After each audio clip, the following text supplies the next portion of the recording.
Welcome to the Boneyard with Steve Robertson. As always, I am your good friend and host, Steve Robertson. We hoped to record yesterday, but with the late announcements for National Signing Day, and there were only a couple, but it kind of pushed us back, and we were kind of butted up against basketball, so we're going to go today, and we'll go again tomorrow. Kind of a cool thing that we did it today, too. It gives us a chance to kind of recap Mississippi State men's basketball win over University of Georgia. We certainly needed that. Still, we needed to get a 2-0 week, and the most difficult of that undertaking appears to be behind us now. Now you got to go on the road and play Missouri. We'll talk about that a little bit later in the show. And, of course, the ladies going to be hosting University of Georgia tonight. I guess it's one of those things, too. It's like you start looking at these little anomalies in the schedule, but you get them both the same week. Kind of a cool thing. But a lot of people excited about last night's events, and again, we'll break that down in the show. But again, not having DJ Jeffries, even though he's not been a prolific scorer, really makes our defense go. So it was so good to see the team last night play with the defensive intensity, kind of making it up by committee. Sean Jones doing a really good job. But listen, if you hadn't been done so, go to Bulldog Burger Company and put your feet under their table and let them serve you. Yeah, I mean, it's cool. You want a night out every once in a while, let's just go out and kind of get a meal, kind of take a night off from cooking and shopping and all that stuff. It's just good to go have the convenience of a place like Bulldog Burger Company. Great food at a great price, great atmosphere, great items on the menu. That's the thing about it. Maybe the kids are in the mood for a burger and you're thinking, you know what, maybe I don't want a burger tonight. That's cool. A lot of diversity on that menu. While they do specialize in hamburgers, you can get a chance to get those sweet heat chicken sliders, that chicken sandwich, or you get those Sloppy Joe sliders, get the chicken wings. I don't know, maybe just get an order of those spring rolls for yourself. Yeah, maybe just do that. 3 great locations to serve you: University Drive here in Star Vegas, Gloucester Street there in Tupelo, Lake Harbor Drive in the Ridge and Flowood area. I don't know where I would be when it came to my dining choices if I didn't have Bulldog Burger Company. I absolutely love the place. I have from the very beginning. I remember Brian Haydad and I went in there together for the very first time. Let's go try out this Bulldog Burger place. And now here we are all these years later. It's become a staple, in my dining decisions. I hope that's the case for you. And if it's not, shame on you. You need to get in there and get that chocolate shake to go, man. That's a cool thing. I'm an advocate for dessert to go. They make it so easy, too. You can just, as you get ready to ask for the check, say, hey, you know what? As you're clearing the table, let's whip up a couple of those Nutella shakes for the ride home. Outstanding, man. Absolutely outstanding. Be sure and go check them out today. Bulldog Burger Company, the place where people go to meet, M-E-A-T. All right, let's spend a little time first talking about National Signing Day. It's weird, It's like, of course, everything is kind of moved towards December. But we still had, some additions yesterday. One, not really a big surprise there. Frisco McGee actually signed with State in December. And it's so funny, too. I see some people out there that say, well, I don't understand. If he signed in December, why are we just announcing now? Well, I'll tell you why. It's because this young man wanted to celebrate with his teammates. Rather than have the whole thing to himself in December, he took care of business. He signed his national letter of intent. There was no danger of him going somewhere else. But I think it's a pretty noble thing. He's like, you know what, hey, Mississippi State knows that I'm good. I'm just going to wait and have this big moment with all of my teammates. And we're going to just celebrate the ending of our high school careers together by announcing our next stop. I think it's a great thing. And there was really no cause for concern. We did our best to kind of make people understand, just chill. And I remember seeing some conversation, people like, oh, Ole Miss is setting us up to flip him back. No. And at some point, you're going to have to trust us, right? I mean, it's like we obviously have some sources when all this thing is going down. And I remember way back in December, I was in Columbus, Ohio, when we were doing December signing day. And I got in contact, with his coach and with him, and we knew things were good. And so I did my best to share that with you all. But, Frisco is a great get. I'm going to take a little bit of credit here. I think among the Mississippi State media, I was the first person to put the wheel on the bandwagon for Frisco McGee. Not just because I enjoy saying San Frisco. This kid can really, really play. And so I liked this film. I was just curious, how big is he, right? Well, the next thing you know, we have a chance to see him in person at camp. And you see this kid's ability to elevate. How cool is that? And we're feeling great about life. You know, he goes, hey, I'm, pretty much ready to commit, but got to take this visit up here to Ole Miss. And there were some people up there that had they were in his ear. And that's the case for us, too. It's not like it's anything unscrupulous, right? I mean, there's always people in small-town Mississippi and in mid-sized Mississippi and big-town Mississippi, if there is such a thing, that try to advise these kids. And so he was set to commit to Mississippi State, takes an unofficial visit to Ole Miss, and just kind of comes out of nowhere, and he commits to Ole Miss. And I think most of the Ole Miss media people probably knew that thing wasn't over. That's just kind of the deal. And I remember my source on this topic, and I won't tell you the name. It is a name you know. Told me from start to finish, don't give up on this kid. I know he's committed to Ole Miss, don't give up on him. Well, then all of a sudden we began to have our challenges on offense, and even my source is like, you know what, man, it's going to be tough. He loves Mississippi State, but when you look at what Ole Miss is doing offensively compared to what Mississippi State's doing offensively, State's not helping themselves. They're making it easier, for Ole Miss to keep this kid. And so it was a little bit of concern during that stretch, and all of a sudden, you pop up and down the stretch, Frisco still coming to Mississippi State games. Because really he wanted to be here. And then all of a sudden you make the coaching change. It makes it that much easier for him to make the flip. And here's the thing about that, too. This is not a criticism of Ole Miss or of Mississippi State. And this is important for our fans to understand, because there are some people out there that think, hey, it's all about NIL these days. There's a little hyperbole with that. It's true, because not everybody commands big NIL dollars. That's just how it is. But sometimes guys like the other school more. And there are other times that they just like us more. That's just how it is. Think about your own decision. Why did you choose to go to Mississippi State? Why does football comfortable there? It's a family tradition. San Frisco McGee, from the beginning, was very open about his affection and interest in Mississippi State. In the end, when he decommitted, he texted Derek Nix and said, you know what, Coach, thanks for everything, but Mississippi State's pretty much always been in my heart. I'm going to go to Mississippi State. Just wanted you to hear it from me. So he's handled things the right way the whole way through this process. Honestly. And I love this kid's game. I do. I absolutely love this kid's game. I think he is an outstanding football player. And give Jeff Lebby and Chad Bumpus a lot of credit for getting this thing turned around. Everything really kind of began to shift when Lebby got hired. There was already some flirtation, because he wanted to kind of maintain a relationship with Bump because he really likes Bumpus. But when Jeff got there and he's like, hey, they had the in-home visit, Lebby and Bump go in there, and then that was the impetus for the big D commitment. And what's interesting, too, the much maligned 247 rankings, I don't know if you guys know this, Mississippi State's San Frisco McGee ranked in 89 by 247 Sports, which is nearly 2 points ahead of the composite. Yeah. So hey, we get an 89 there, and I give Cooper Patania a lot of credit for that. Cooper actually came out to Mississippi, Alabama All-Star practices, watched these kids play, and was impressed with Frisco, as I think anybody would be when you get an in-person evaluation. It's not being critical of anybody, but there's when you don't go watch the kids play, how can I take your ranking seriously, right? And there are a lot of people that have some strong opinions about rankings, but this is one where the 247 rankings far exceeded the industry average. But looking back at Frisco here, and the numbers are great. You can go look those up yourself. But in the end, Frisco, about a dozen offers here, and not just a bunch of Louisiana directional schools. Of course, you get State, Ole Miss. That's not a surprise. Arkansas State, Connecticut, Georgia Tech, Louisville, Nebraska, Southern Miss, Tulane, Tulsa, Central Florida.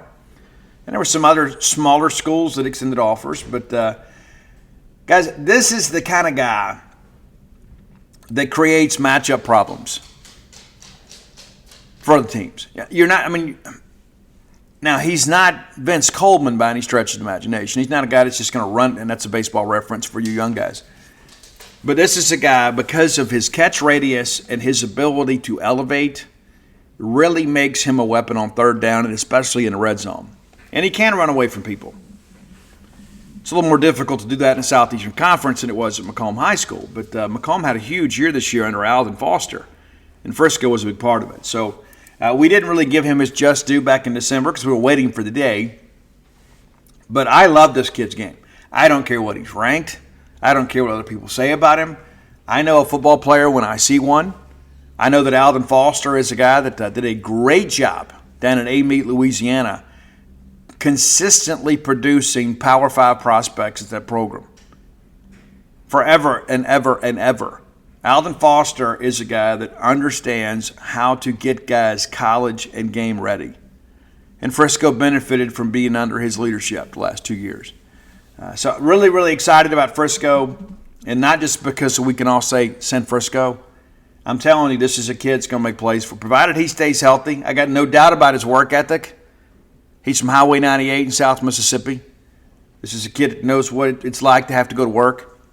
But thrilled about Frisco to be in this class. And again, there was never any trepidation these last few weeks, despite, maybe the insecurities of some others. But, this thing's been over for a long time. But glad to have Frisco. Now, we also picked up the commitment and signing of Josiah Joe.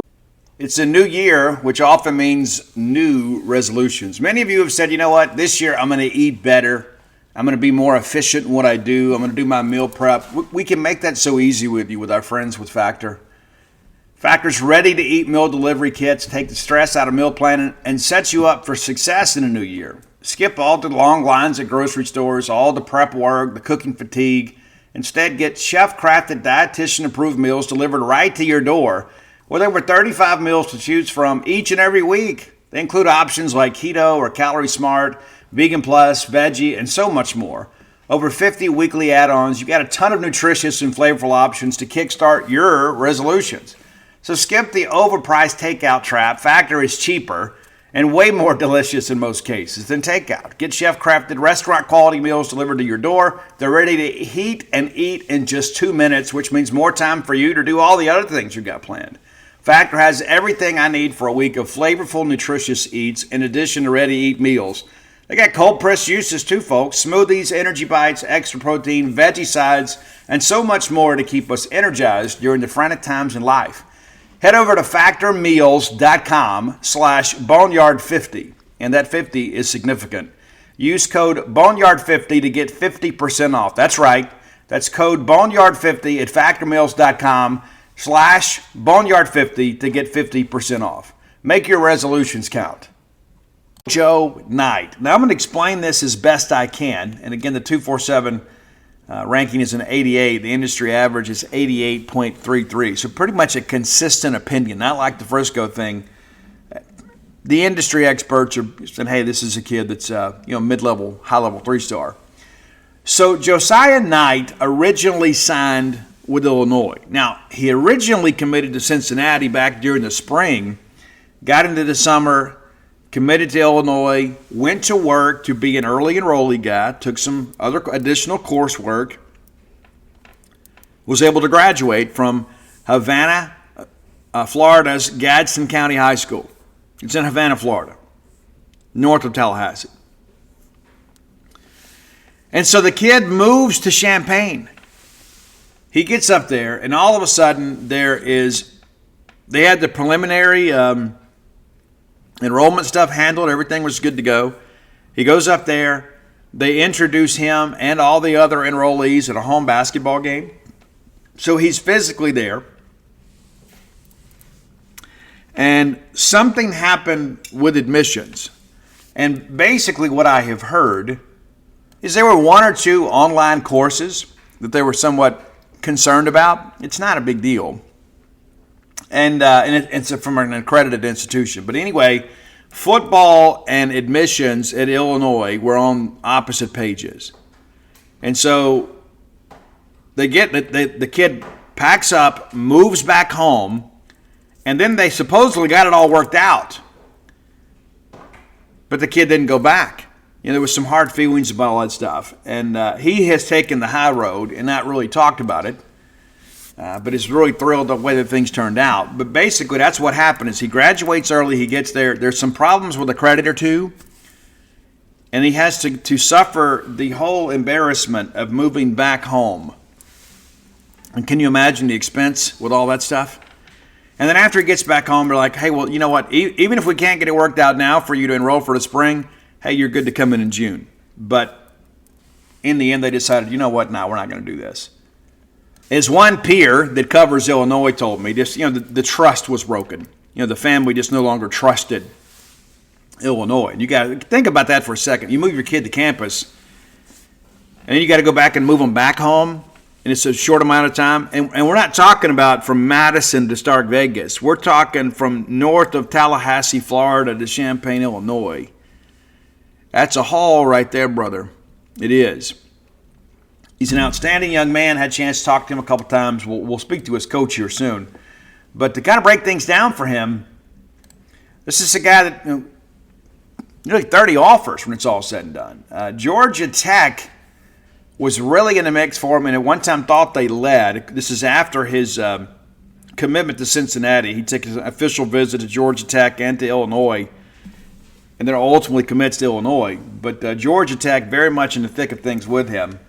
Running down the offer list here, Alabama State, Arkansas, Bowling Green, Central Michigan, Coastal Carolina, East Carolina, Florida A&M, Florida Atlantic, Georgia State, Hampton, Liberty, Marshall, Maryland, Memphis, Missouri, Purdue, Southern Miss, Toledo, Troy, Tulane, UAB, South Florida, and Vanderbilt. So a nice mixture there of some G5 programs, but also a handful of Power 5 offers, including multiple opportunities in the Southeastern Conference. Now, he's not a true edge. Like, he's listed as an edge, but this year he's like 6'2", played around 230. He's also a guy that's been kind of up and down weight-wise because he plays multiple sports. But so he has played at 230. I think right now he came in around 215, 216. And, it's nothing to put on 15 pounds, but especially in a weight room. But talking to this young man, it makes me proud, number one, that Mississippi State had a relationship with the staff there at Gadsden County. We took Jeremiah McLeod as a commitment for the 2025 class, who just happened to pick up an offer from LSU yesterday. I remember when he committed, people were like, why are we taking this kid right now? Well, then LSU offers. And they're like, oh, okay, well, I get it. I wish at some point we could learn to trust our own staff and our own staff's ability to evaluate players. Yeah. You think maybe we could? I can't count how many times over the years we've been the first or second offer for a school, for a kid, and then all of a sudden our evaluation is validated by other schools. There was a time here, when Hugh Freeze was at Ole Miss, that if Mississippi State offered in the morning, Ole Miss was going to offer in the afternoon. There's a lot of that piggybacking that goes on. And I remember even when Chris Wilson was here, when Chris had told me, hey, I saw that LSU and Alabama offer this kid in my area, I'll throw an offer on him. There's a lot of that happens. It doesn't mean that all those offers are committable, but there is a lot of that. A lot of people are like, maybe they hadn't had a chance because it's so many kids these days to evaluate everybody in their region. And the kids that get offers first get evaluated first, and everybody's afraid to get beat to the punch. So you see a bunch of those getting the boat offers out there. Jeremiah McLeod is a player. That kid can play.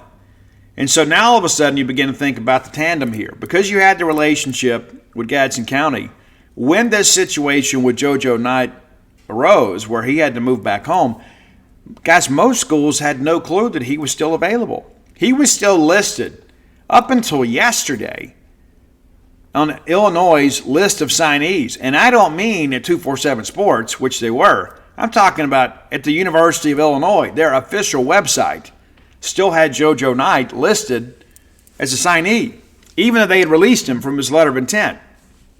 So there wasn't a lot of stuff out there.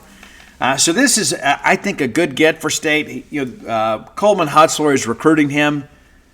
The much maligned Coleman Hutzler. It's like we want to find somebody to be our whipping boy. My goodness, man, give the guy a chance. He is the primary recruiter here, and JoJo said he really liked Coach Hutz, as they called him, and they like him as a jack linebacker. So he's not a true edge, but he is a guy that will come out there and come off the edge in obvious passing downs, things of that nature, and chase a quarterback. This is a guy, too, that's had some big numbers in high school. Some big numbers. And so that's your new toy, I guess, in many respects. That's what happens. I remember the Sylvester Croom years. We rarely ever had any big stuff happen on signing day. I guess we had the Robert Elliott, LaMarcus Williams thing that happened. But that was a rarity for us. More times than not, like under Croom, and in many respects Mullen, we went into signing day pretty much having the hay in the barn. That hadn't been the case under Levy. And I give those guys a ton of credit for showing up, and then all of a sudden you have these signing day editions in December. That's, again, it gives you something else to be excited about. You make some headlines on National Signing Day. At the end of the day, it's about putting a quality class together no matter when they commit. But then all of a sudden now you go into February and you're thinking, okay, we're probably down to Frisco and Leland Smith, who did sign with Purdue. We talked about him extensively on the show, kind of leading up to that. After his visit to Mississippi State, I was cautiously optimistic. I would say State was the clear leader at that point. We just needed to survive the Purdue weekend, which is weird, right? Because we're in the SEC. But, Purdue's done a good job here as of late. Coach Walters and that group will do a good job. But it's interesting. The kid is very impressionable. Leaves a Mississippi State visit. I'm going to go to Mississippi State. It's human nature. Then you go to Purdue. I'm going to go to Purdue. So getting the last visit was very significant. And also, too, just talking to some sources, one of the tactics they used is, hey, do you see how many wide receivers Mississippi State has signed in this class? Your chances of getting on the field are probably better here. And that's a reasonable sales pitch. That's not a criticism of anybody at Mississippi State. But when you look at the work that Chad Bumpus and his staff has done, kind of retooling the wide receiver room, you kind of get where somebody would say, you know what, man, when are you going to play? Look at all these guys, and you say, well, I'm a competitor. The path of least resistance may have been at Purdue, but so Leland's headed there. So we went into yesterday expecting to get 2, hoping to get 3. We got what we expected. We get Frisco, and we get JoJo. And it's, again, we needed some help on the defensive side of the football. Let's be honest about that, right? And listen, I want to take playmakers every time we can get them. But when you begin to think about what are our more emergent needs right now, well, it's on defense. And so you go out and you get a defender. Is he going to play this year? No. I don't think you're going to see JoJo not on the field much at all this year. I think that he is a guy that probably needs a redshirt year, get him in the weight room. But if you watch his huddle video, and I encourage you to do that, remember the Dan Mullen mantra, relentless effort? This kid plays with a tremendous amount of effort.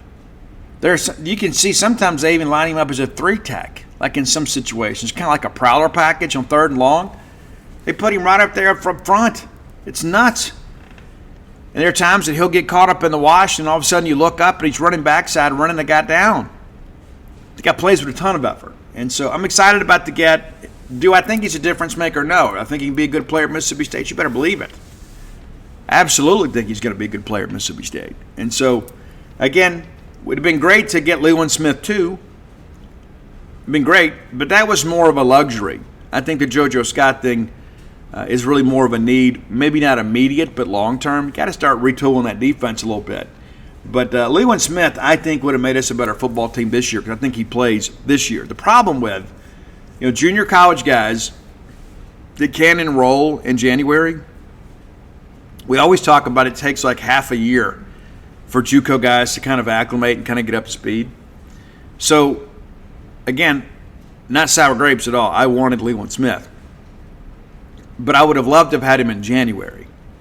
Because if he can't get here until June, he doesn't get the benefit of spring practices, doesn't get the benefit of all those meetings and the spring install. So he's playing from behind when he gets here and we start fall camp.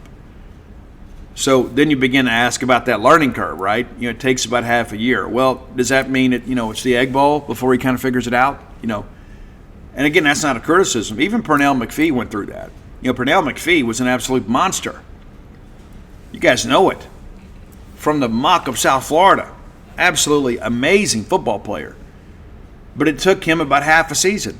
Montez Sweat, a guy that's got millions. It took him about half a season. Remember that first year he was here?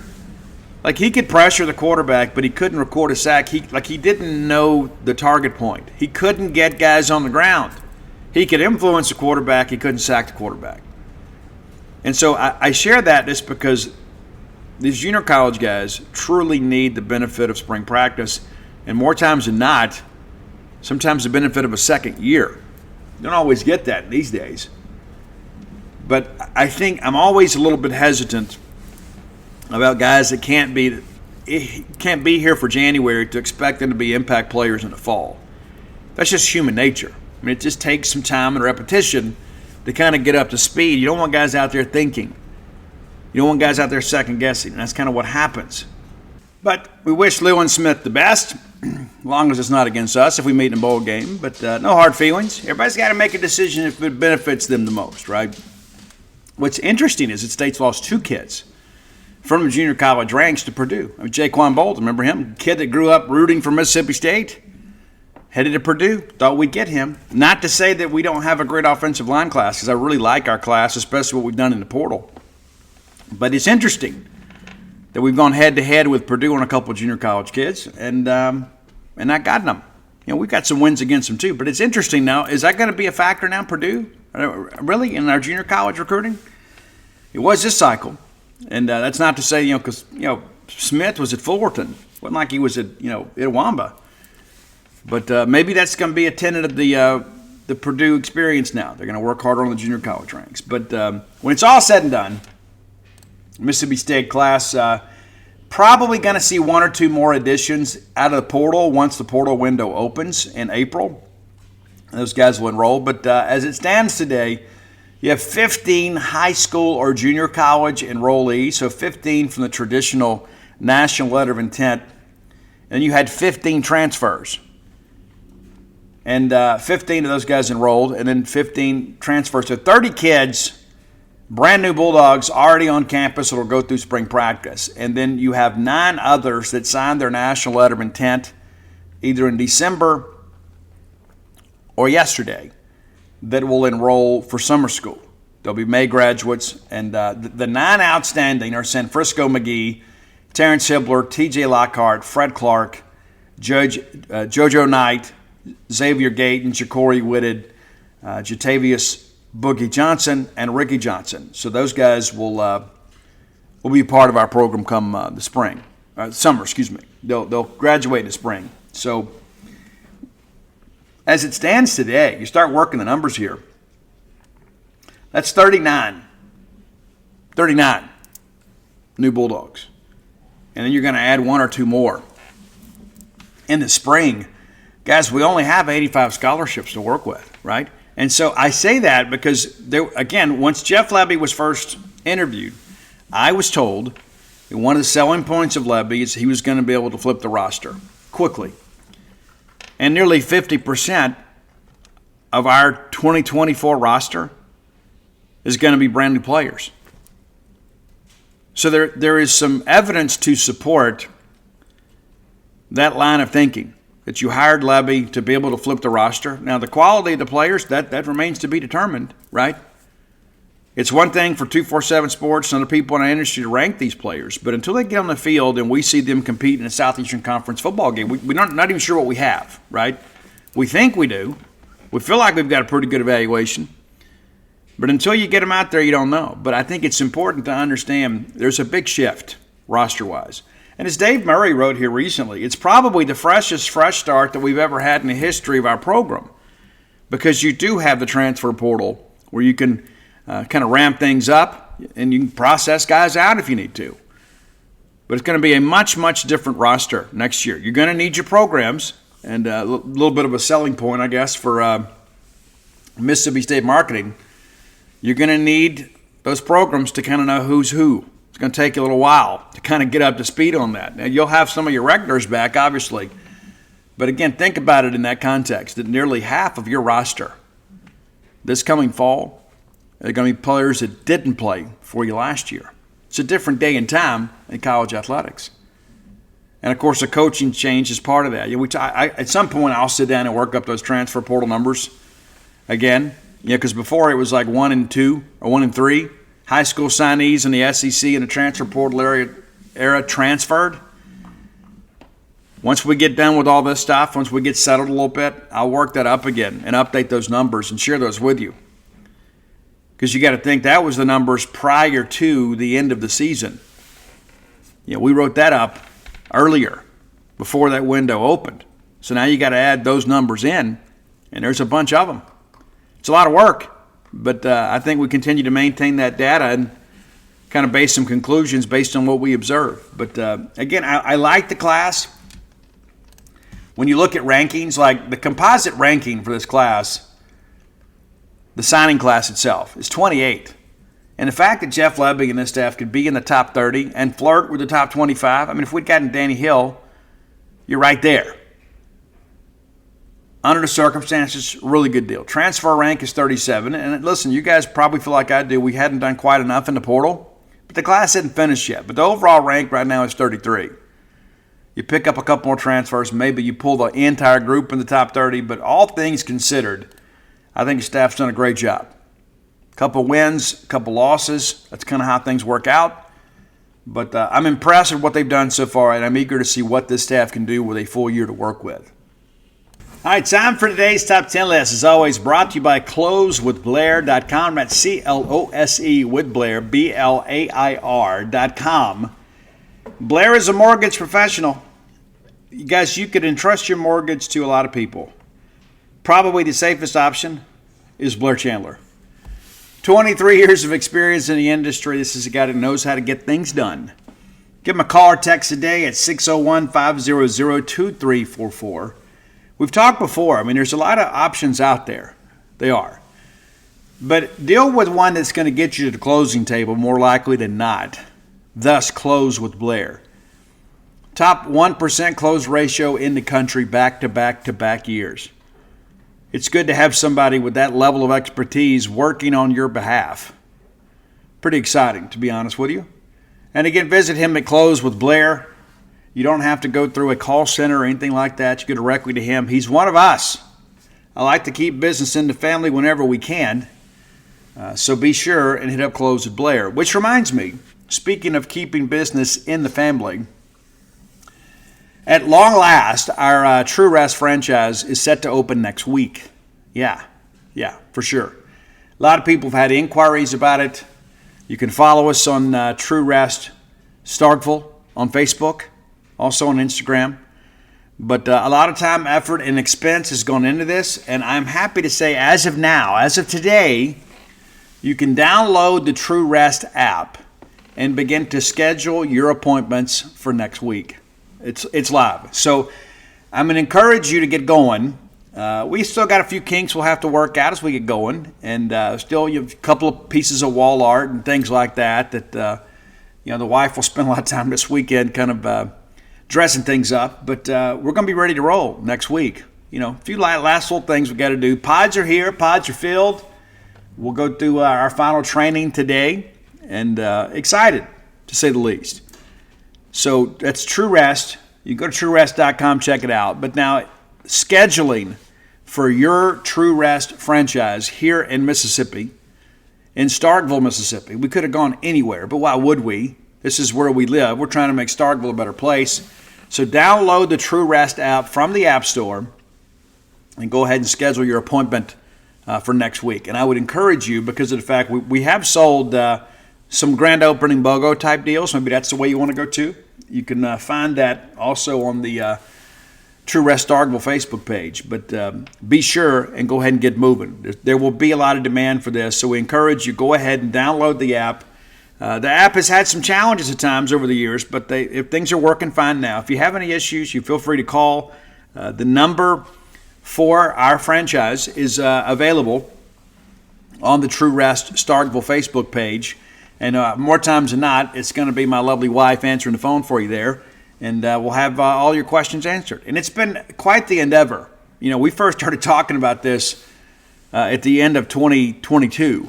You know, taking us about 13 months, but here we are. And they tell me that we're one of the first, the fastest to open. So excited about that. So TrueRest.com, and appreciate everybody's support. Look forward to seeing you guys have this. It's absolutely an amazing experience. It will cure what ails you more times than not.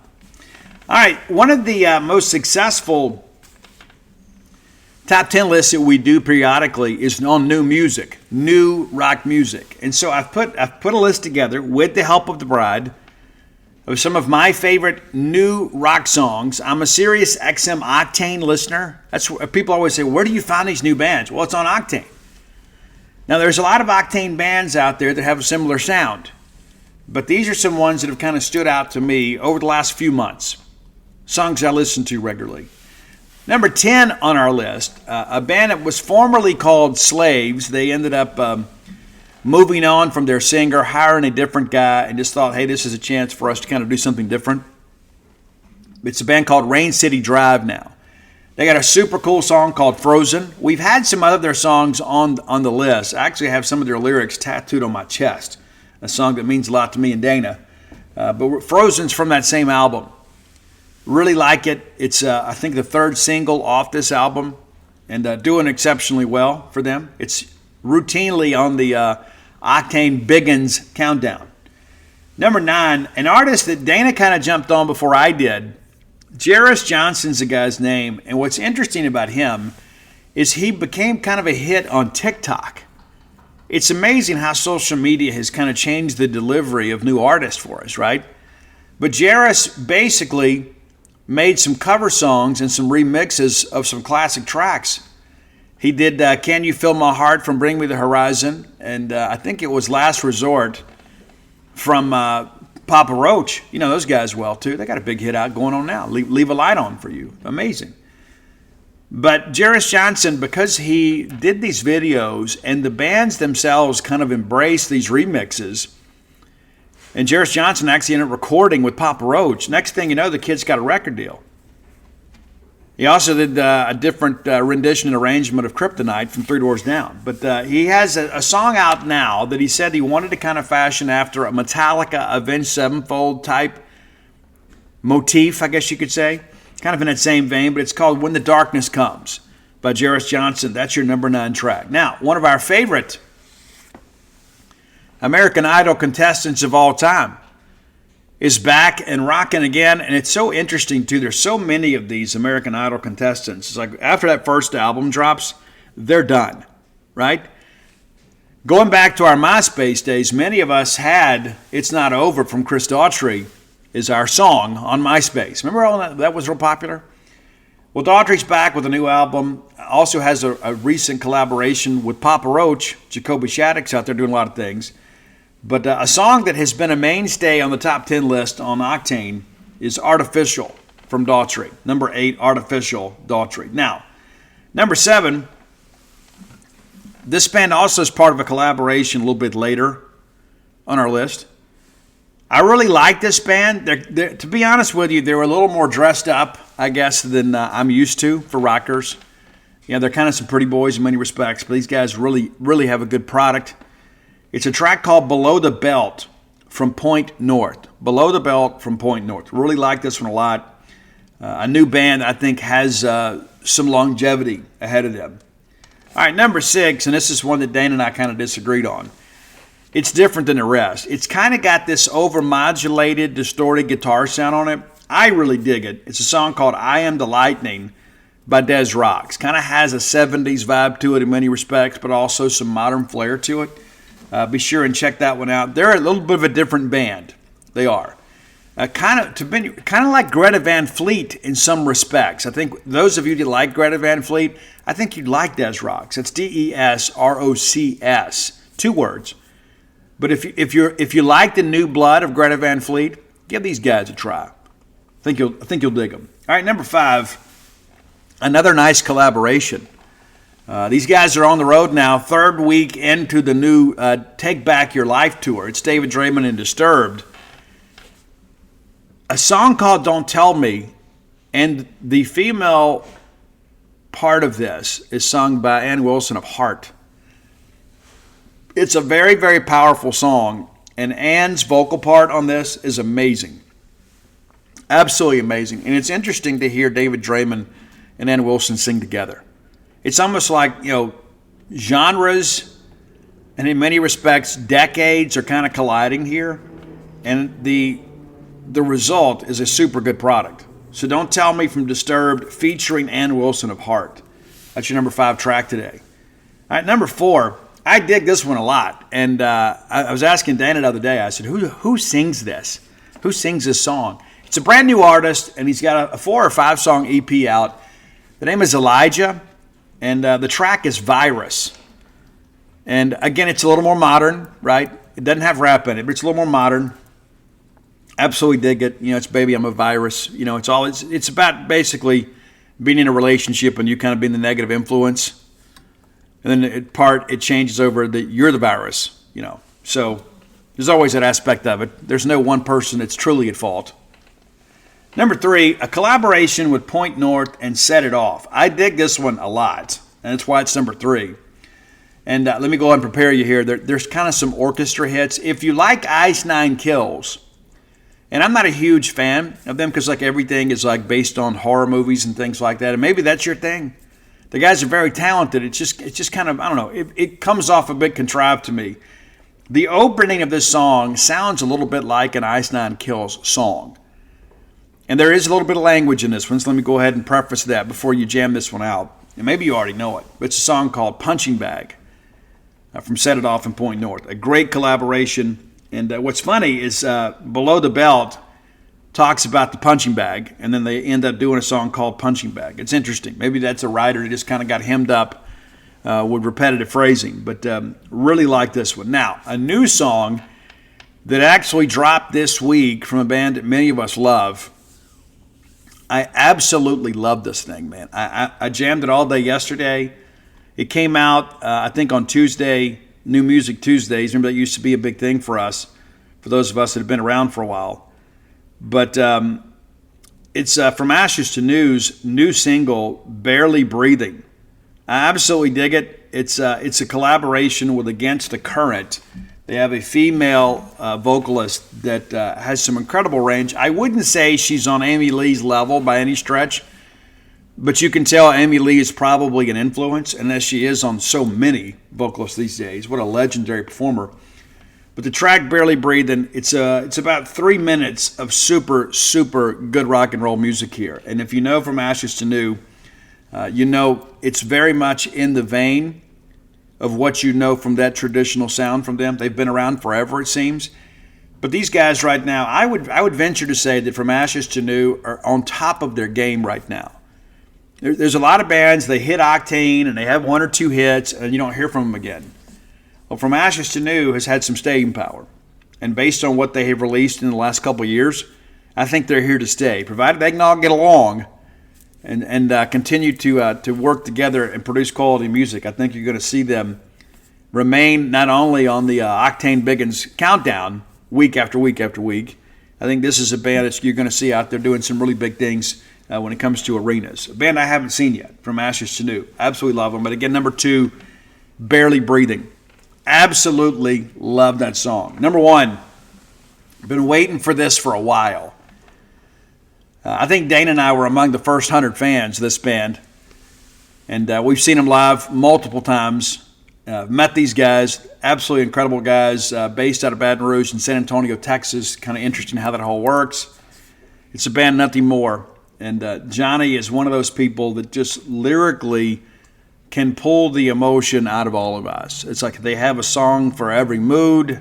They have a song for every moment. The new one is called If It Doesn't Hurt. And basically it's about progress, right? Because pain is progress in many respects. To get uncomfortable, right? But this is one of those things about how pain kind of moves you. Pain is a gift. I like it. When I wrote it, When the Bottom Falls, I kind of talked about how pain is a gift. It's kind of like being that cow up against that barbed wire fence, right? You trade some skin with those barbs. They'll kind of caution you to get back into the open field rather than get out there and fight through the fence and wind up out in the highway and get run over by a semi, right? And this is kind of like that too, and I absolutely love it. Anytime Nothing More puts something out, I'm always so excited because I already know that Johnny's going to have something new that means something to me. And these guys now have been around for a little while, and it's so interesting, when you begin to work through all this stuff. When with Nothing More, and I'm gonna pull it up here. The debut album, The Few Not Fleeting, didn't get the notoriety that the self-titled album did. It was dropped back in 2014. They followed it up with The Stories We Tell Ourselves, which had so many hits on it, and so now you've got a brand new album that it's on the way. And they had that great album too, the Spirits. If you haven't listened to that, Spirits, there is they've added some tracks to that one. That came out last year, and that's got Tired of Winning and Turn It Up Like. There's just so many great tracks on there. But again, the brand new one, If It Doesn't Hurt. That's your number one song of the new songs that are out there, and I encourage you. We start dying when we stop listening to new music. And people would say, "But Steve, you're kind of stuck in the 80s." No, I just still appreciate that because it's good music, right? I still listen to the grunge stuff too because it's good music. But I can enjoy this stuff too, and it's so interesting too to see how music has evolved over the decades. But you got to keep abreast of the new blood, and it's so interesting nowadays. There's so much of it that is watered down. It's so easy to make content these days, right? Which your good friend and host is working on some things too. How about that? Not that we'll ever be on the Biggins Countdown. No. But I think it's interesting that nowadays you can make a song in the comfort of your own home with the right equipment. You don't always have to have that huge mixing board. It'll sound better. But through the magic of technology and all these computers, there's a lot of people out there doing a really layered sound. Like you go cut the riff and then you kind of build around it. And in many respects, there's probably some composition going on now that probably hadn't existed because of technology. And so as a result, people can sit at home, they can go get in their closet or whatever, and put a mic up there. Next thing you know, they bringing out a song, and you can upload it to iTunes yourself. So it's a lot easier. And in some respects, it waters things down. And we got some great bands in Mississippi out there trying to make it. And I got friends, man, that play music 5 and 6 days a week, man, because they're so committed to the craft. And you hope it pays off for them. You do. But like anything else, when you practice, you rehearse, you get better. You do. Shout out to my friend Ryan Purser and Lewis and Joe and those guys in Four-Way Stop. You get a chance to go see them. I encourage you to go do it. They do some great original stuff and also do a lot of the classic stuff that from multiple decades. They do some Led Zeppelin. They'll do some Blink-182. It's all different, and they do their own stuff too. And of course, the homie Fred Harley in Storage 24. Good to see those guys back out performing new music again. They had a nice following for a long time. It's good to see those guys reunite, making another run at this thing. And then my buddy Brian Jones, who was the lead singer of Lillian Axe, I think, for 8 or 9 years. Still working on some stuff. Hopefully we'll get a solo album out of Brian before it's all said and done. And Lillian, of course, working on new music now. So, again, we support our up-and-comers around here. We had a great music scene in Mississippi for a long time. And I wish I had time to commit to help do more of that. But I appreciate everybody out there, all you venues out there around the great state of Mississippi and beyond, to have live music. We love live music. And of course, cover bands always do well. But I tell you, one of the most special moments I've had in the last couple of years was going to the Signal in Chattanooga and seeing Bad Omens and kind of seeing what was happening there. I was sharing just yesterday with somebody. I said they're the biggest thing in rock music right now, Bad Omens. And they've recently released a collaboration. It's just okay, to be honest with you. But the instrumentation is great. The vocals just kind of okay. But a lot of people. It's called Bad Omens and Poppy. It's called Violence Against Nature.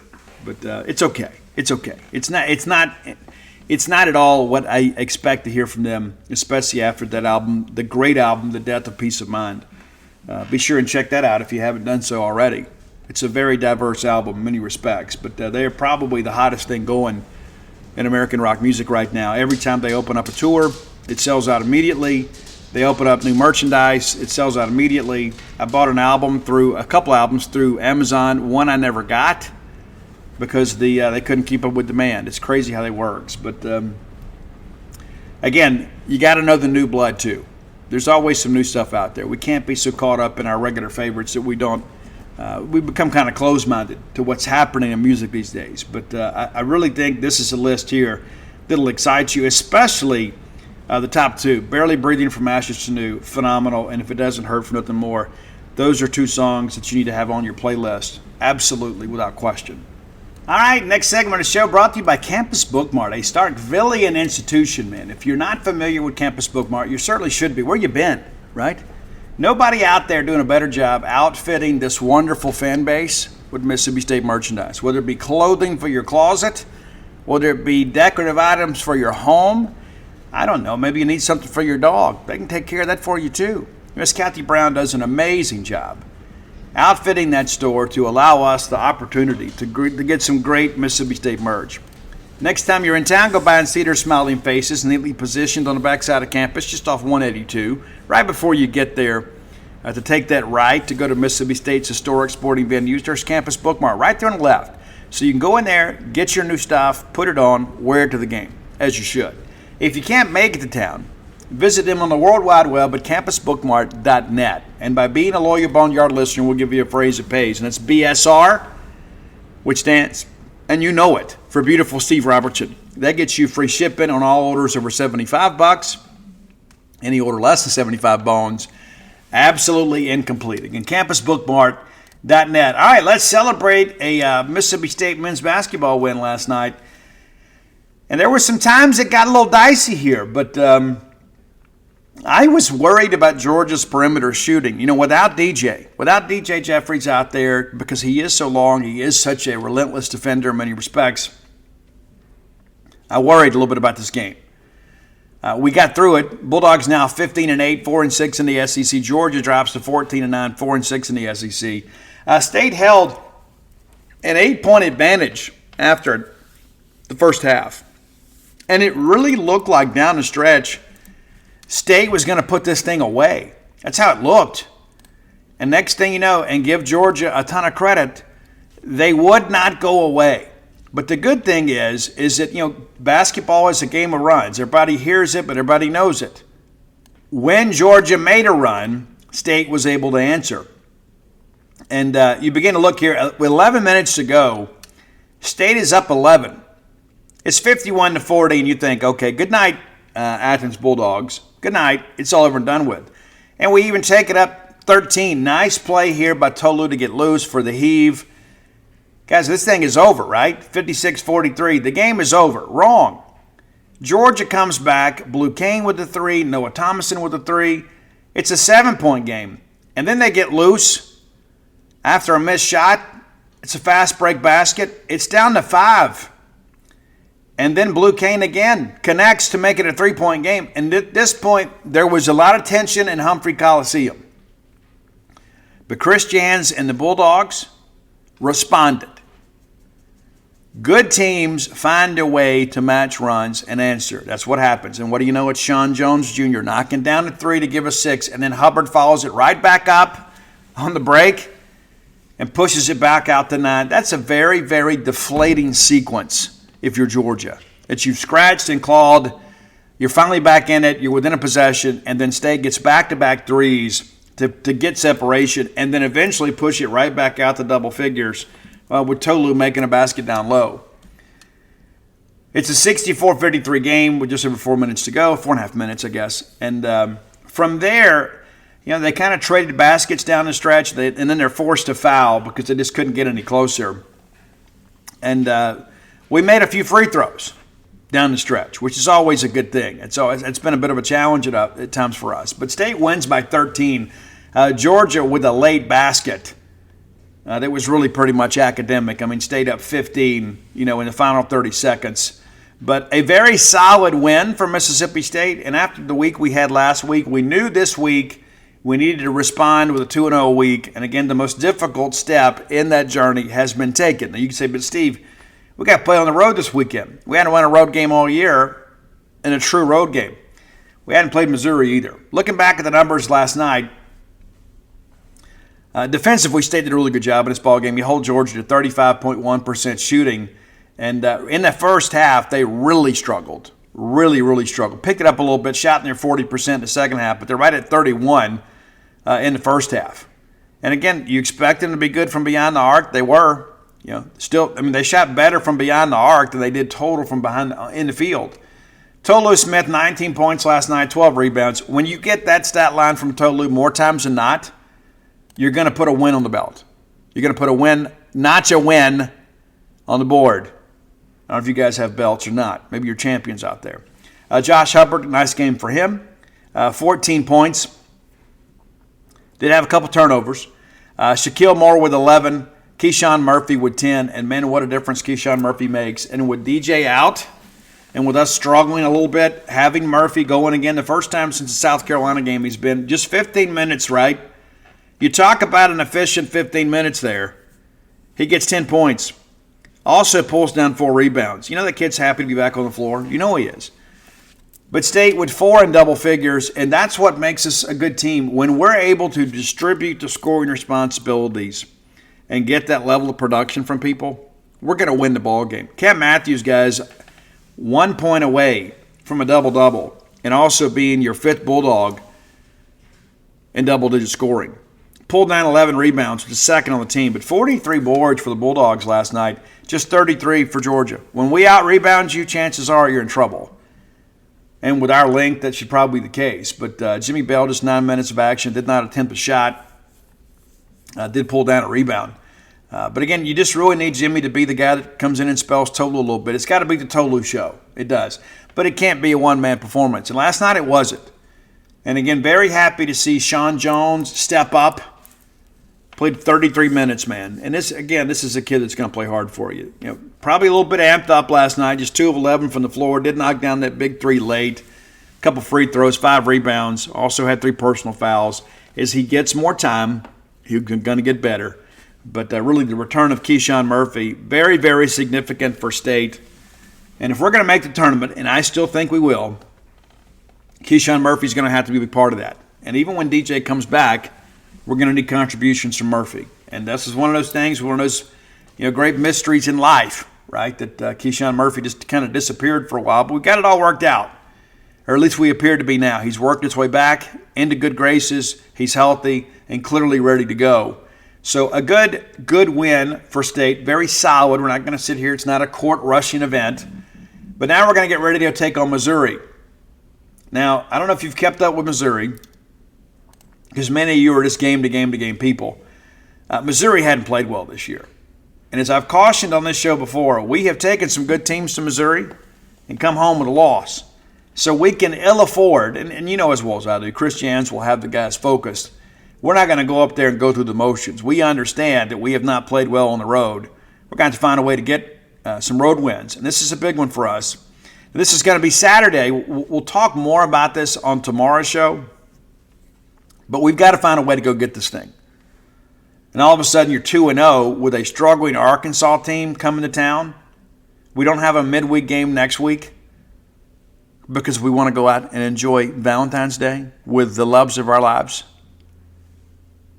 But then you get Arkansas Saturday in the hump, and then you come back that Wednesday with Ole Miss, and you start thinking now you could string some wins together. And I don't want to get so deep that we're talking about going down at LSU, even though LSU's had some challenges as of late. But we've got a golden opportunity to kind of cure what ails us right now. And the only answer to all this stuff is to win. We've had some injuries. We've had a lot that's happened to us this year.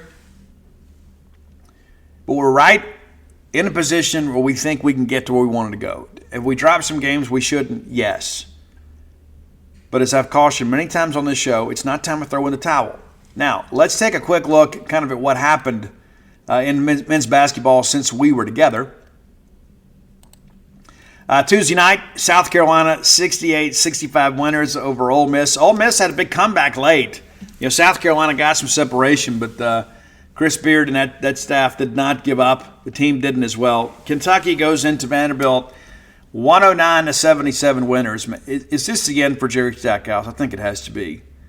Jerry's probably an NBA assistant. Now, looking at last night's numbers, LSU travels to Knoxville. They lose by 20, 88-68. Auburn gets some redemption against Alabama. And I remember you're sitting there flipping back and forth, and you look at that game right before the half. It's like, are both of these teams going to score over 100? I mean, is this thing going to be an old NBA game? But Auburn 99-81 winners. Texas A&M goes to Missouri and wins 79-60. And A&M's kind of like us. You know, just kind of right there in the thick of things, but not jumping too far ahead, not falling too far behind. And so it's going to be an interesting stretch run for us. But looking at the standings, we're right in the thick of things, but probably at least a game, maybe two behind what we expected to be. Certainly not where we hope to be. But South Carolina and Auburn now tied for first place in the Southeastern Conference. You expected Auburn to be good this year. You didn't expect South Carolina to be good, and they're great. Let's just kind of call it for what it is. They're 20-3 overall, and they've won 6 games in a row. Auburn right there with them. Alabama now three-way tie for first place. And then there's Tennessee at 7-2, and then it's kind of convoluted from there. Kentucky 6-4, Florida 5-4, A&M 5-4, Ole Miss 5-5, LSU 4-5, right there with us. We're 4-6, Georgia 4-6, and then Arkansas 2-7, Vanderbilt 1-8, Missouri 0-10. So your next 2 ball games are 2 of the 3 worst teams from a record standpoint in the conference. Guys, Arkansas is now 11-11. 500. Vanderbilt is 6-16. Missouri is 8-15. And we're going to get Arkansas at home and Missouri on the road. Again, a chance to really make a difference here. And these are games that you talk about expecting to win. You got to win these games. And then all of a sudden, Ole Miss comes to the hump. And Ole Miss could be a 20-win team by the time they get here. But they're a 3-4 road team. That'll be, if you haven't made plans to attend that ball game, we're going to encourage you to do that because we're going to need you there to help make a difference in all this. But again, not where we want to be, but still in a position to get to where we want to be. Finish out this week, then have a 2-0 week next week. All of a sudden, you start feeling a whole lot better about life. But I've read that Ken Palm expects State to go on a nice little run here. We certainly need that to be the case. But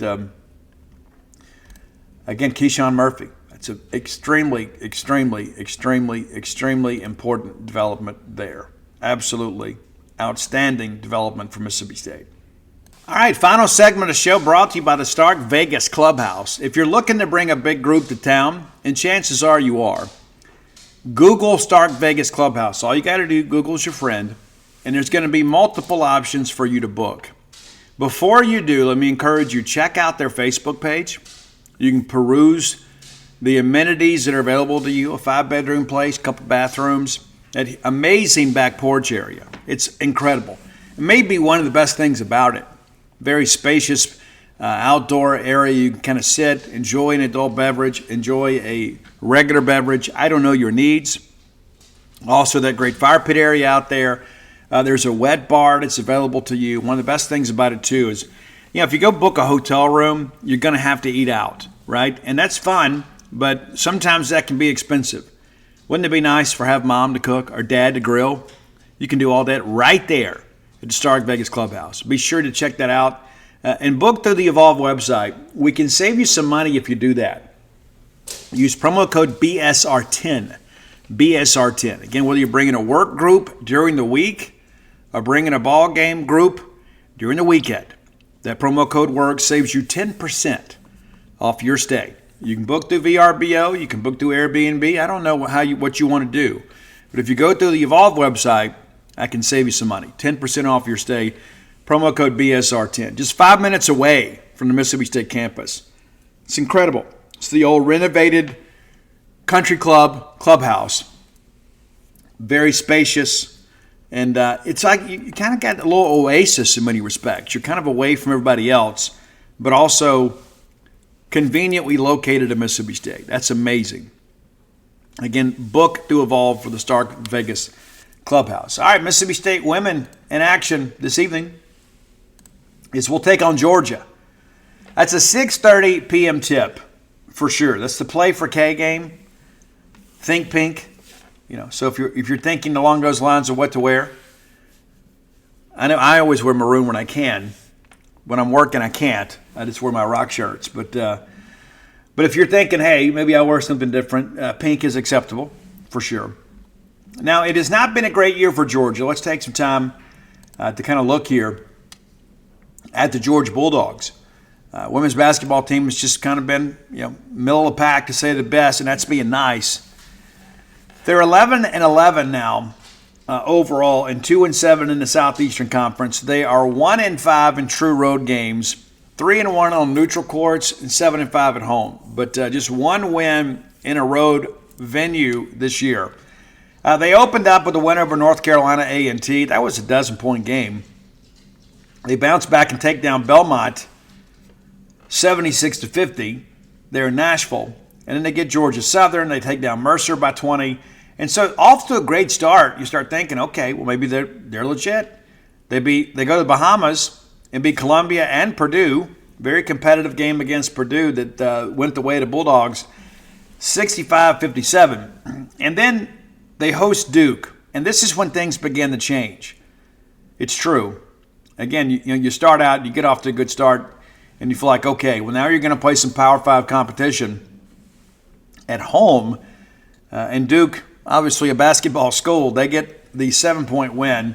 Georgia bounces back and takes care of Furman, 85-55. They get Troy, 86-70. And so, again, you start looking at this thing and you start thinking, okay, well, maybe Georgia's okay. Maybe there was a bit of an outlier there, and maybe they're okay. And, again, there's only so much you can tell about a non-conference schedule. But after that win over Troy, who was winless at the time, Georgia was 7-2.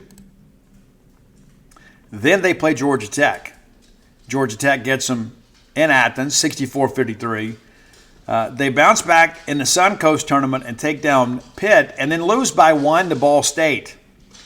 They get Wofford 76-57, and then we get into SEC play. Very first SEC game, they beat A&M 54-50. So again, you start thinking this team may be a little more robust than we thought. And then they travel to Fayetteville. And Bud Walton Arena has been a house of horrors for many a basketball team over the years. This is the night that Georgia Bulldog fans would prefer to regret. They lose 83-43 to even the SEC record at 1-1. Then Alabama goes to Georgia, wins 81-63. They then go to Gainesville, lose down there by 9, 78-69. They travel to Missouri, lose there 69-57. They host Ole Miss, and listen, say what you want about Coach O, but the Ole Miss ladies playing pretty well. And again, you can't judge anybody based on the South Carolina score, but a 10-point win for the Rebels up there. And then they go to Auburn, Georgia does, and loses 67-49. Big win for Johnny Harris and her team. Tennessee rolls into Athens and kind of lays waste to these ladies, 95-73. Kentucky, they haven't been great, but they do have some players. Very competitive game. Kentucky loses that game in Georgia, 72-65. And so the Bulldogs coming in with a little something to feel good about. Of course, you had the tough loss to Tennessee, but you bounced back and beat Kentucky. And now you head to Mississippi State again, 6:30 p.m. tip tonight. If you're on the fence about going, let me encourage you to go. It's important we get out there. The ladies are playing exceptionally well right now. Mississippi State ladies have strung together some nice wins. And you start thinking about the schedule, right? We talked about this extensively. We knew the first couple of weekends, couple of weeks of the conference schedule were going to be a real challenge. But the schedule really begins to ease up a bit for the ladies. And it's fun again, right? It's fun to watch the ladies play. Ladies have strung together 4 in a row here and could secure their 20th win of the season. You could be 20-5 after tonight, and you certainly should be. And again, you start running down those 5.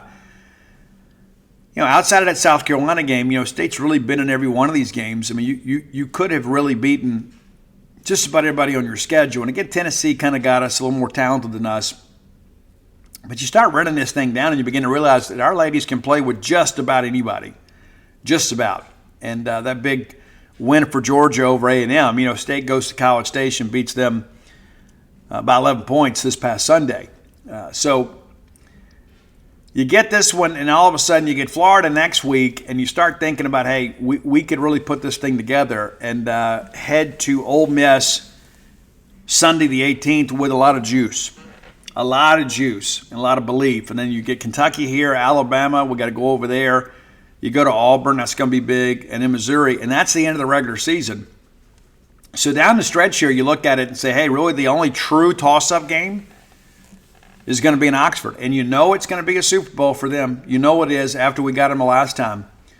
But by and large, State should be able to win every game down the stretch. And again, the Ole Miss game is very much a toss-up. So you begin to think now, what does that mean nationally? What does that mean for the postseason resume? Well, you start thinking about this potentially being a 25-24 win team. A lot of things are possible. Certainly. I'm excited. I know you guys are too. I mean, it's like we had forgotten how much we liked women's basketball. And we did our best to try to feel good about it. But now all of a sudden we got a team you look at, you start thinking, we talked about finishing the top 4. That's certainly a very real possibility. I mean, the only team right now in the Southeastern Conference with a longer winning streak than the Lady Bulldogs is South Carolina, who is undefeated this year. Everybody else in the conference has lost since we have. The only team close to us is Alabama, who's won 3 in a row. So they're starting to play pretty well. But you begin to think about, what's ahead. If State's going to finish in the top 4, you're probably going to need that win over Ole Miss. Probably. May I have to have that? I think Ole Miss is going to play well down the stretch. I mean, I know there's been all this discussion about, Coach Yo and the $8 million and all that kind of stuff. And listen, women's basketball, let's just kind of call it for what it is. It's not a moneymaker. It's not. And so it shouldn't be huge news that they lost money. The fact they lost $8 million is significant. But you start running down this Ole Miss schedule, their toughest ball game down the stretch is going to be against Mississippi State as well. So it's going to probably boil down to a battle between State and Ole Miss for the 4th place finish, because they get A&M. Ole Miss should beat them. They got to go to Florida. They should win there. Toss-up game with State. They get Georgia at home. Should win that one. At Missouri. Should win that one. At Kentucky. Should win, even though weird things happen up there. And then they get Arkansas. And that could be a bit of a gamble too. But you start looking at these schedules down the stretch and you begin to realize it's time to start scoreboard watching. Now, we just take care of ourselves. And you start thinking, can State win out? Yes, we can. Will we? That remains to be seen. But you start pushing this thing along here and you begin to realize that maybe we're a little bit ahead of schedule. We expected to be a tournament team. But this could be a situation here where your ladies could be ranked going into the postseason, and they're strung together, 8 or 9 wins in their final 10 ball games. You want to be playing your best basketball at the end of the regular season, and that's where State is right now. So again, expected to have a good week. And then, again, a good week next week, and it's just a one-game week, and then we go to Ole Miss. So 10 days from now, pretty important ball game. And, again, if you're thinking about going, let me encourage you to go, because we're going to need as much maroon there as we can possibly get. Now, our fans in the past have done a good job going over and taking over that arena. You know as well as I do, with all of the conversation that Ole Miss has had about attendance for women's basketball, they're a proud people. Kind of call it for what it is. They're not going to want us to go in there and take over that arena. So they'll have some people show up. We'll probably be an incredible environment, and we'll need some Bulldogs there to kind of counteract or counterbalance some of that. But this could end up being a pretty special season when it's all said and done, and when you begin breaking down this women's stuff. But you got to go take care of Georgia tonight, and then we'll see what happens from there. But I feel like outside of that Ole Miss game, State will be favored and expected to win every game the rest of the way. And it's difficult to win on the road in the SEC. I'm just kind of call it for what it is. But I start breaking this thing down here, and you look, you got what, 1, 2, 3, 4, 5, 6, 7 games left, and 4 of those 7 are at home. And you guys have made this such a great home court advantage. You begin to feel really good about that. Again, this is a good week, and I'll be covering Sunday's game against Florida. That's a 2 p.m. Central tip. Justin will be coming back from Missouri. We're not going to make it back in time from Missouri. Justin will be at Missouri on Saturday to cover that game for us, and then turn around and have to fly back. So I'll take care of Florida. And next thing you know, big road game at Ole Miss. But again, you start running this thing down here, and going to Alabama is going to be tough because they're a good team too. But State's got a chance to win out. And of course, the big one, the rivalry game, not just because it's Ole Miss, but because of the fact that they're expected to be a tournament team, and they're right there with us in the standings. So again, consider making the trip to Oxford and maybe Eaton Batesville. But the Bulldogs are going to need you to be in attendance as best you can. All right, if you hadn't done so, go to WhenTheBottomFalls.com, and you can order all of my sports titles and the new book, When the Bottom Falls. I want to thank the Starkville Kiwanis Club for having me out. That made the front page of the paper yesterday. So thank you at the Starkville Daily News for making your good friend and host feel rather special. They had Dana in last week and spoke about us opening the True Rest Float Spa. But it's always nice to get your name in the paper for a good reason. And, of course, we're working on the dude right now, and we'll be releasing the cover. We did a mock-up a while back that we did just to kind of hype it up, but we're releasing the cover and working on Chapter 2, which is entitled Randolph Goes to College. Yeah, some interesting stories that I have uncovered here as of late. I won't share them here. We'll keep the powder dry, and you guys will have a chance to read it. But I have been so incredibly blessed with the people that have worked to help bring this Duty Noble book to life. And I'll be honest with you, and I share with you guys on the show, it's the most ambitious thing I've ever done. I'm going to recreate the life of somebody that died before I was born. And so I've had to rely on some family stories, and I have spoken to so many of Duty Noble's nieces and nephews that have had so many stories that have been passed down. Spoke to several people at Mississippi State that have had some incredible information to share. Still got a handful of interviews to do once he becomes an athletic director, and we'll get to those. I'm not trying to convolute myself and confuse myself, but I'm very pleased. I'm very pleased. I had an opportunity to interview one of Duty's nephews a couple days ago, and I would believe it's probably the most significant interview I've done in this writing process. Just learned some things and kind of got some things confirmed. Like I had like bits and pieces of stories, and he was able to kind of fill in some gaps. And I can't begin to tell you how grateful I am for the Noble family. And there's just been so many of those people that have found out that I'm working on this and have said, hey, listen, we'd like to contribute. And everybody that I've reached out to has been so incredibly generous with their time. And again, we'll get this thing finished up by the end of the semester, and we'll get it off to editing. And they're going to edit as we go. But we'll do the final edits and the final reads and all that stuff. And then it goes into production. And then the hope is to have it out in August or early September. And every time that I put a date on it, it always ends up being longer, right? But that's the real goal. That's one of the reasons we're going to push very, very hard. We're going to go ahead and speak to our printers and make sure that this book is in the queue, that we'll deliver a manuscript, and they'll get that bad boy going. So we'll open up for pre-orders in a couple months. Many of you have already asked me to do that. We're just not prepared to do that. I don't want to hold your money that long, right? I don't get paid until you guys get your books, but I don't want you guys to buy a book and then you're waiting around. I post regular updates on Facebook as I learn things, just to kind of let you guys know where I am in the writing process. But every book that I write at the time feels like the most important thing I'm working on. And I would venture to say that writing the Dogpile book was that's a dream come true, to be able to chronicle Mississippi State's first ever NAFL championship. And it's the only book out there about it. I mean, think about that for a second. It's all the more reason why you need to get a copy of that book. We've won one team NAFL championship, and we wrote a book about it. And very proud of that work. I say it's a book that I was born to write.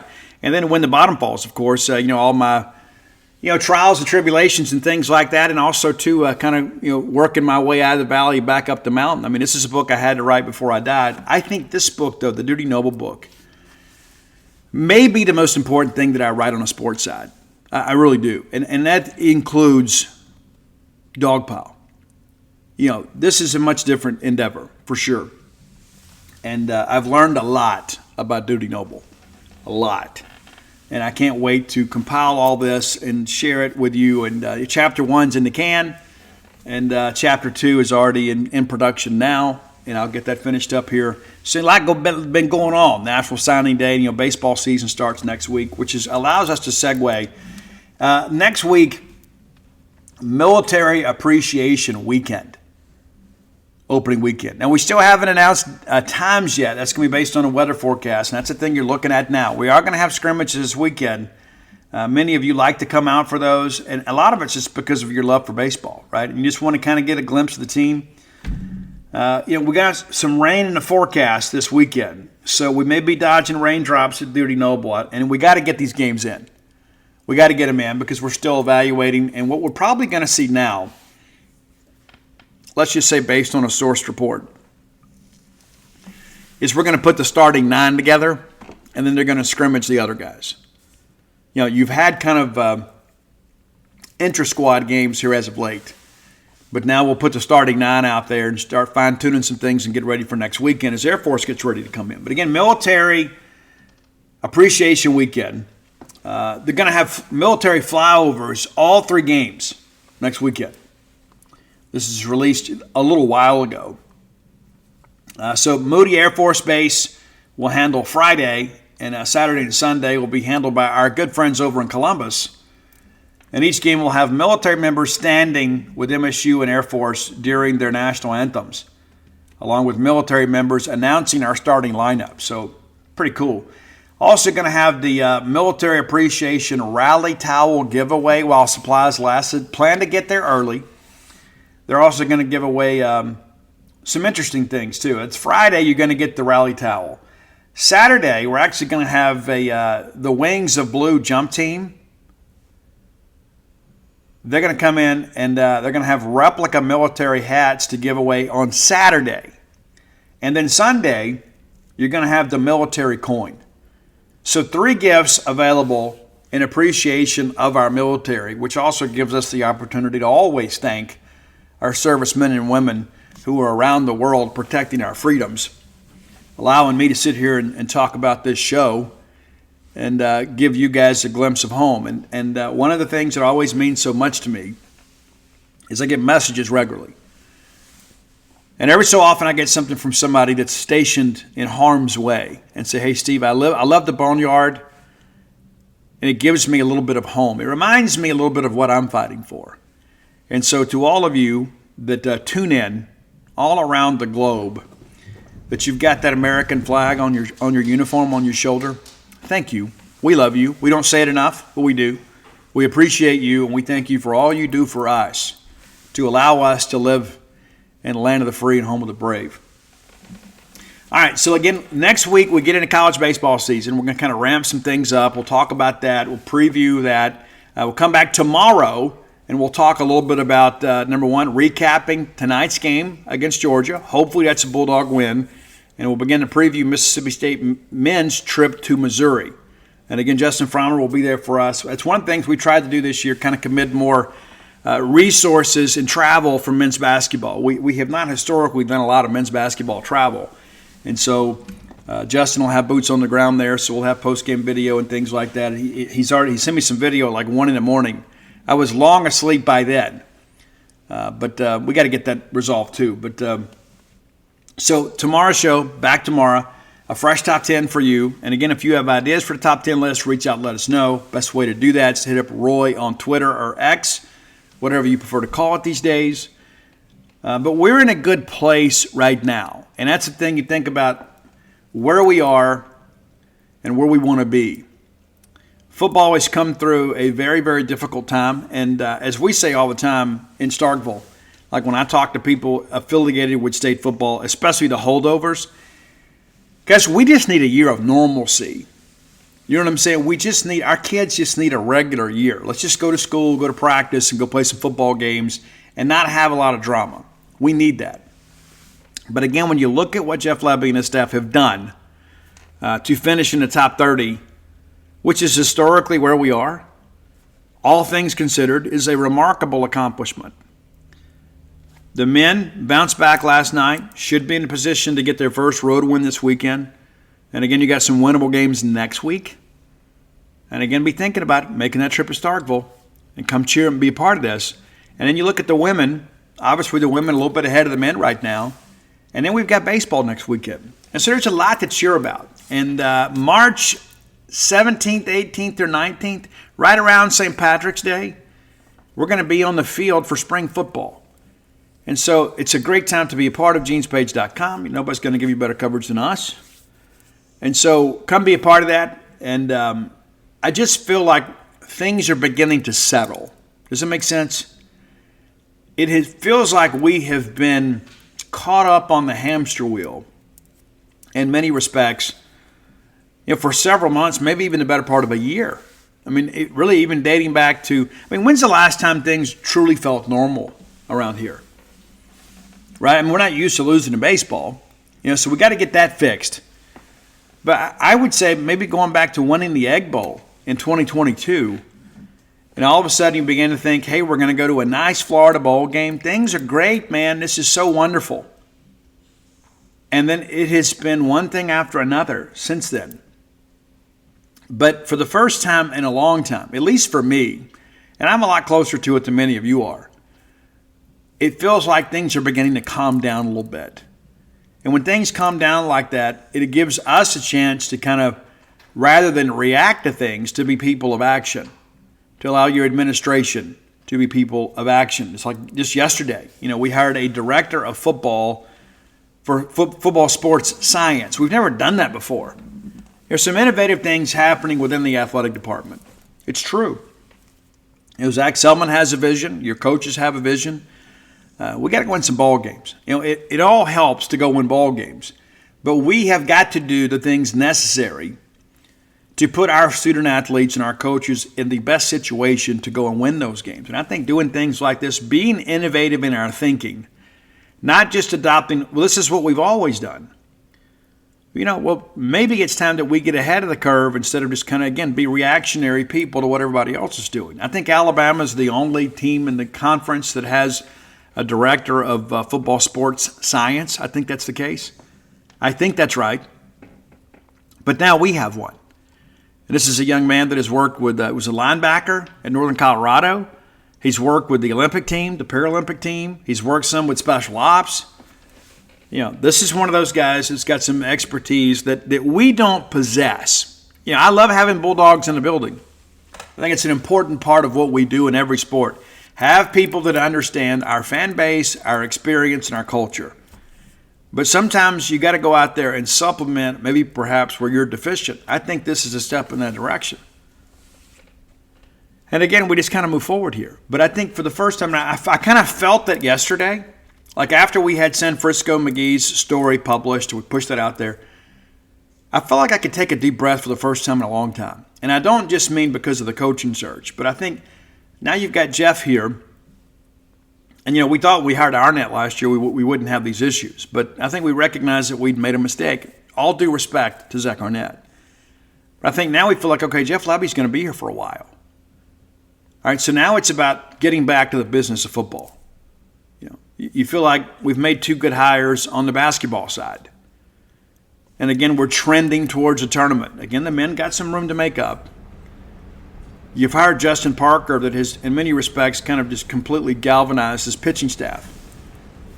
And we'll be out there for baseball tomorrow. We can't wait. But again, for the first time in a long time, it just really feels like maybe we can get back to just being able to enjoy sports and not have to worry about all this peripheral stuff. And we didn't do a press conference yesterday, which is a rarity in our history. We did get some comments, from Jeff Lebby shared by Media Relations.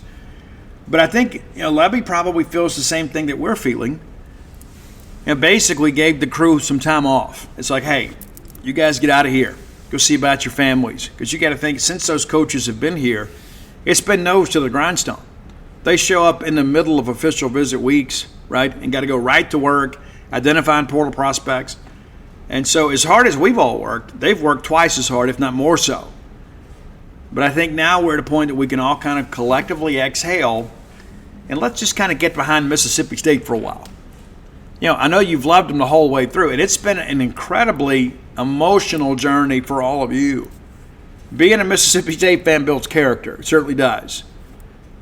But I really feel like maybe, just maybe, that the dark cloud that we've all kind of existed under for, 14, 15 months now, I feel like that's kind of been rolled away. And maybe I'm the only one that feels it, but that's how I feel. And I speak to some people on staff, and it's like, yeah, I think we're in a good place. And so I wanted to share that with you, because now that we're done with National Signing Day, we'll pursue a couple of guys once the portal opens in April, and go ahead and understand you're going to have some outgoing traffic. You're going to have to. That's the nature of where we live. And so don't react emotionally just because some kid that you don't know, are we going to be able to play a football team? We're going to be able to have a team this year? Well, I just told you guys, you got, basically, half your roster is going to be new players. So in order for those guys to come in, at times some vacancies have to be made, have to be created. But that's where we are. But thanks as always for your support of the Boneyard and your support of me behind the books and listening to the show. Follow me on social media, sharing our content. Man, it means so much. It really does. It really, really does. It's not a minor thing. I don't ever take any of that for granted. And when I see people that have retweeted our content, I know maybe it's a waste of my time, but I go in and see who retweets my stuff. I do. I see people that share our content on Facebook. I go read and see who did it. So don't think that you're doing this and it goes unnoticed, because it absolutely does. And I appreciate each and every one of you. And listen, there's some people out there that they're not always the biggest of fans, And I can't remember who said it. Maybe let me look real quick. It was Jonathan Swift, he of the Modest Proposal from years ago. But Jonathan Swift wrote this: "When a true genius appears in the world, you may know him by this sign, that the dunces are all in confederacy against him." Rather interesting, right? And so I just share that. I think we go through life, and sometimes we, sometimes the collective opinion or the dissenting opinion sometimes is not the correct one. It's easy to be a hater. I mean, it truly is. It's easy to sit on the sidelines and just be critical. It's just like the whole thing that Tom Brady shared, about the man in the arena. It's easy to be a critic. It's a lot more difficult to be a dreamer and to be a content producer and things of that nature. It's much more difficult to do that, to put yourself out there to be judged. That's never been anything that I've really been scared to do. But there's a lot of people out there, it's like, they can't do, so they just openly criticize. And that's not necessarily to do with me. That's life in general. So I share that with you. A lot of times when you're getting blowback, it means you're on the right track. Go be the genius, don't be the dunce. Until next time, let's all live our lives in a way we make more friends than enemies, and people can see a difference in the way we live.